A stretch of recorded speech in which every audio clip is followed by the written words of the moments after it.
The most famous suicide in the Old Testament is King Saul's. He was doing battle with the Philistines. The Philistines won the day. They killed his 3 sons, and he himself was wounded by archers.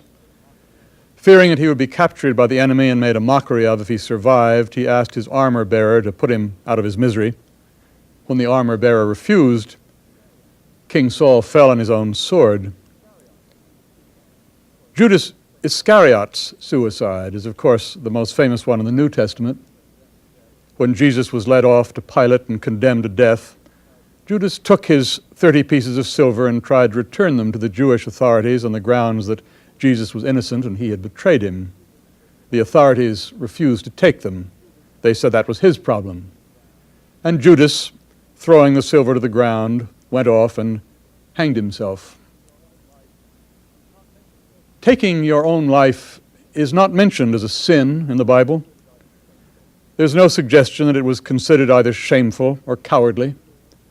When, as in the case of Saul and Judas, pain, horror, and despair reach a certain point, suicide is perhaps less a voluntary act than a reflex action.